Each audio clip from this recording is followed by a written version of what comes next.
Xin chào quý các bạn, trên tay mình đây là Xiaomi Redmi Note 7 đang có mặt tại di động cao cấp.vn. Hôm nay mình sẽ giới thiệu các bạn video tháo giới thiệu dịch vụ sửa chữa điện thoại Xiaomi Redmi Note 7 đang thực hiện tại di động cao cấp.vn. Video hướng dẫn chi tiết tháo máy Xiaomi Redmi Note 7 đang thực hiện tại di động cao cấp.vn. Như các bạn đã biết, di động cao cấp.vn đang là một trong những đơn vị cung cấp dịch vụ sửa chữa thay mới điện thoại Xiaomi Redmi Note 7 hàng đầu Việt Nam. Chúng tôi có mọi loại linh kiện phụ quá trình thay mới, sửa chữa điện thoại Xiaomi Redmi Note 7. Đối với Xiaomi Redmi Note 7, khi tháo máy, đầu tiên chúng ta phải khò nóng cái nắp lưng ra thì mới có thể tháo được cái phần nắp lưng phía ngoài của máy ra như này. Đó. Còn ở phía bên trong của Xiaomi Redmi Note 7 thì nó cũng giống như các cái mẫu điện thoại khác của Xiaomi, tháo ra cực kỳ đơn giản. Chúng ta sẽ phải tháo tất cả các ốc của máy ra thì mới tháo được. Các bạn có thể nhìn qua video để có thể tự fix sửa một số lỗi cơ bản trên Xiaomi Redmi Note 7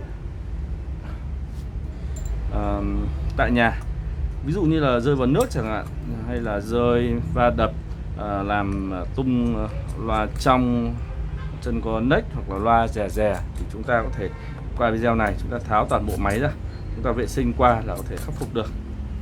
Hoặc đơn giản qua video các bạn có thể hiểu được cái cấu tạo bên trong của Xiaomi Redmi Note 7.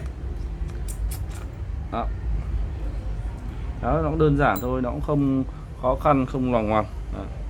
Đây là phía dưới cùng là phần loa của máy. Chúng ta cứ đủ đồ là chúng ta tháo thôi, nó rất là đơn giản, nó không cầu kỳ, nó không khó khăn như là một số cái mẫu điện thoại của HTC hay là như của iPhone chẳng hạn. Trên điện thoại Xiaomi thì tất cả các linh kiện được tháo cực kỳ là dễ. Đây là phần loa ngoài của Xiaomi Redmi 7 Note 7. Đây là dây cáp màn hình, đây, cáp chân sạc của máy. Đó, tháo rất đơn giản. Chân của nó dùng chân Type-C hoàn toàn mới.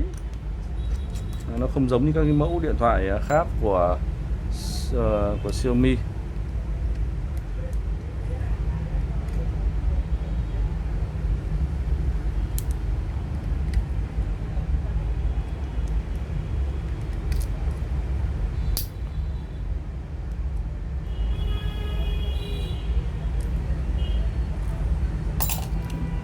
Tháo phần bảng main phía trên ra thì cũng tương tự, chúng ta sẽ tháo hết các cái ốc của máy ra.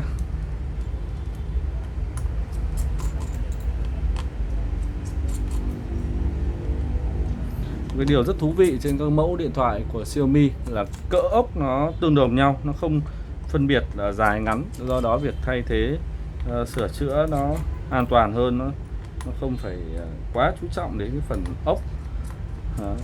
Cái mẫu điện thoại khác khi chúng ta dùng size ốc mà chúng ta vặn vào các vị trí ốc khác nhau thì rất dễ gây ra cái hiện tượng lỗi hỏng trên máy.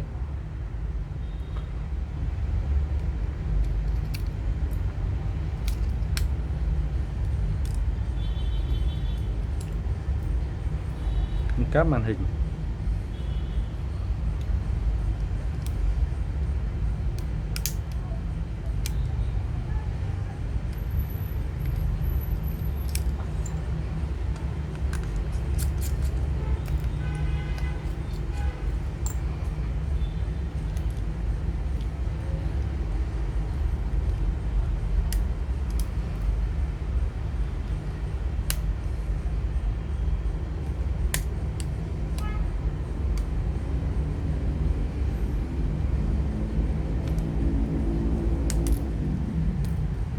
Đó, chúng ta đây là cáp của cảm biến vân tay. Đó. Bảng main của máy, phần khay sim. Đây là trọn bộ bên trong của Xiaomi Redmi Note 7.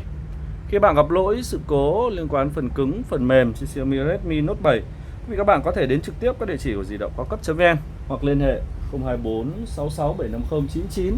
Kỹ thuật viên từ di động cao cấp.vn sẽ tư vấn và hướng dẫn cụ thể, chi tiết vì các bạn, nhanh chóng, an toàn và tiện lợi.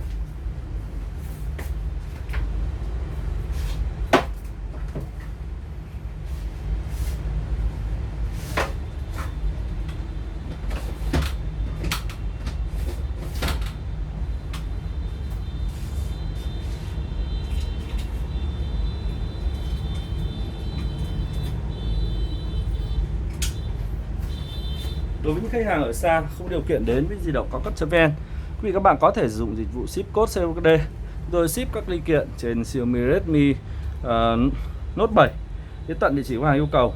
Khách hàng nhận được, khách hàng thanh toán tiền bưu điện nhanh chóng, an toàn và tiện lợi.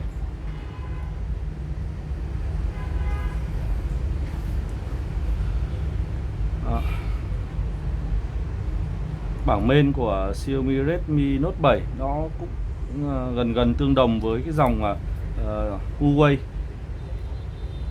M3, Huawei 3i hoặc là 2i. Đó. Nhấc nhẹ là chúng ta thể nhấc phần bảng main của máy ra. Đây là bảng main, chọn bộ bảng main của Xiaomi Redmi Note 7. Camera của máy, khay sim, camera kép phía sau. Đó, chân tay nghe.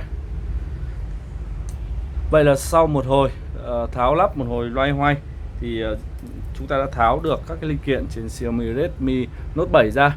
Phần pin của Xiaomi Redmi Note 7 cũng tương đối lớn, BN4A, pin dung lượng cao, 4000 mAh. Thông tin cụ thể hơn, chi tiết hơn về dịch vụ sửa chữa điện thoại Xiaomi Redmi Note 7, quý vị các bạn vui lòng liên hệ 024 66 750 99, di động cao cấp.vn, địa chỉ cung cấp link phụ kiện của điện thoại Xiaomi Redmi Note 7 hàng đầu Việt Nam. Một lần nữa, di động cao cấp.vn. Xin cảm ơn quý vị các bạn đã xem video giới thiệu dịch vụ sửa chữa tại di động cao cấp.vn. Các lỗi sự cố liên quan đến phần màn hình cảm ứng trên màn hình cảm ứng, pin, loa, mic, rung, chuông, bảng main, chân sạc trên Xiaomi Redmi Note 7, quý vị các bạn vui lòng liên hệ 024 66 750 99, kỹ thuật viên tại di động cao cấp.vn sẽ tư vấn và hướng dẫn cụ thể chi tiết quý vị các bạn. Xin cảm ơn quý vị các bạn đã xem video tại di động cao cấp.vn.